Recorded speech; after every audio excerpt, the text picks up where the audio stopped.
Okay, I'm going to try like this. Hi, Jayden. This is your Aunt Susan. I'm going to read you a new story, and I hope you enjoy it. Here it is. It's called The Three Little Wolves and the Big Bad Pig, which seems backwards, but I think you'll enjoy it. Here we go. Once upon a time, there were three cuddly little wolves with soft fur and fluffy tails who lived with their mother. The first was black, the second was gray, and the third was white. One day, the mother called the three little wolves around her and said, "My children, it is time for you to go out into the world. Go and build a house for yourselves. But beware of the big bad pig." "Don't worry, Mother. We will watch out for him," said the three little wolves, and they set off. Soon they met a kangaroo who was pushing a wheelbarrow full of red and yellow bricks. "Please, will you give us some of your bricks?" asked the three little wolves. "Certainly," said the kangaroo, and she gave them lots of red and yellow bricks. So the little wolves built themselves a house of bricks.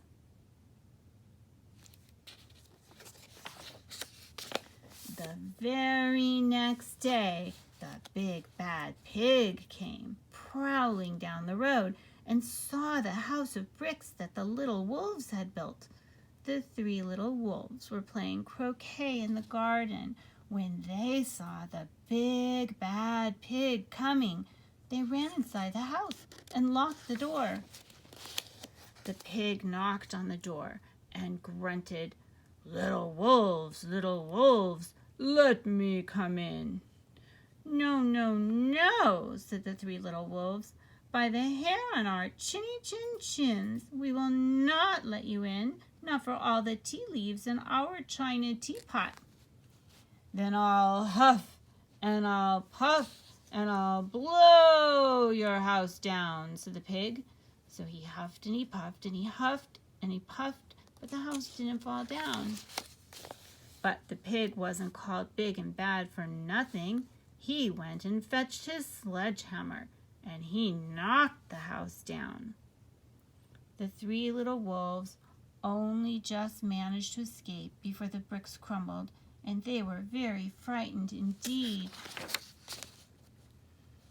"We shall have to build a stronger house," they said. Just then they saw a beaver who was mixing concrete in a concrete mixer. "Please, will you give us some of your concrete?" asked the three little wolves. "Certainly," said the beaver, and he gave them buckets and buckets full of messy, slurry concrete. So the three little wolves built themselves a house of concrete. No sooner had they finished than the big bad pig came prowling down the road and saw the house of concrete that the little wolves had built. They were playing battledore and shuttlecock in the garden, and when they saw the big bad pig coming, they ran inside their house and shut the door. The pig rang the bell and said, "Little frightened wolves, let me come in." "No, no, no," said the three little wolves. "By the hair on our chinny chin chins, we will not let you in, not for all the tea leaves in our china teapot." "Then I'll huff and I'll puff and I'll blow your house down," said the pig. So he huffed and he puffed and he puffed and he huffed, but the house didn't fall down. But the pig wasn't called big and bad for nothing. He went and fetched his pneumatic drill and smashed the house down. The three little wolves managed to escape, but their chinny chin chins were trembling and trembling and trembling. "We shall build an even stronger house," they said, because they were very determined. Just then they saw a truck coming along the road, carrying barbed wire, iron bars, armor plates, and heavy metal padlocks. "Please, will you give us some of your barbed wire, a few iron bars and armor plates, and some heavy metal padlocks?" they said to the rhinoceros who was driving the truck. "Sure," said the rhinoceros, and he gave them plenty of barbed wire, iron bars, armor plates, and heavy metal padlocks. He also gave them some plexiglass and some reinforced steel chains because he was a generous and kind-hearted rhinoceros. So the three little wolves built themselves an extremely strong house. It was the strongest, securest house one could possibly imagine. They felt absolutely safe. The next day, the big bad pig came prowling along the road as usual. The three little wolves were playing hopscotch in the garden. When they saw the big bad pig coming, they ran inside their house, bolted the door, and locked all the 37 padlocks. The pig dialed the video entrance phone and said, "Little frightened wolves with the trembling chins, let me come in." "No, no, no," said the little wolves. "By the hair on our chinny chin chins, we will not let you in, not for all the tea leaves in our china teapot. Then I'll huff and I'll puff and I'll blow your house down," said the pig. So he huffed and he puffed and he puffed and he huffed, but the house didn't fall down. But the pig wasn't called big and bad for nothing. He brought some dynamite, laid it against the house, lit the fuse, and the house blew up. The three little wolves just managed to escape with their fluffy tails scorched. "Something must be wrong with our building materials," they said. "We have to try something different. But what?" At that moment, they saw a flamingo coming along pushing a wheelbarrow full of flowers. "Please, will you give us some flowers?" asked the little wolves.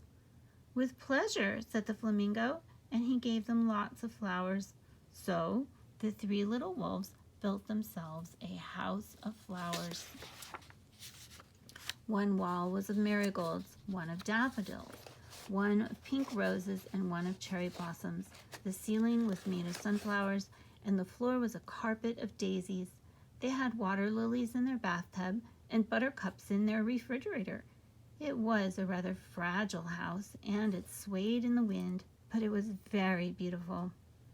Next day, the big bad pig came prowling down the road and saw the house of flowers that the three wolves had built. He rang the bluebell at the door and said, "Little frightened wolves with the trembling chins and the scorched tails, let me come in." "No, no, no," said the three little wolves. "By the hair on our chinny chin chins, we will not let you in, not for all the tea leaves in our china teapot. Then I'll huff and I'll puff and I'll blow your house down," said the pig. But as he took a deep breath, ready to huff and puff, he smelled the soft scent of flowers. It was fantastic. And because the scent was so lovely, the pig took another breath, and then another. Instead of huffing and puffing, he began to sniff. He sniffed deeper and deeper until he was quite filled with the fragrant scent. His heart grew tender, and he realized how horrible he had been. Right then, he decided to become a big, good pig. He started to sing and dance the tarantella. At first, the three little wolves were a bit worried. It might be a trick, but soon they realized that the pig had truly changed, so they came running out of the house. They started playing games with him. First, they played pig pog, and then piggy in the middle, and when they were all tired, they invited him into the house. They offered him tea and strawberries and wolfberries and asked him to stay with them as long as he wanted. The pig accepted, and they all lived happily together ever after. And that's the end. So, sorry that I didn't know how to switch my screen direction, but that's the end of the story. I hope you enjoyed it. Love you. Bye-bye.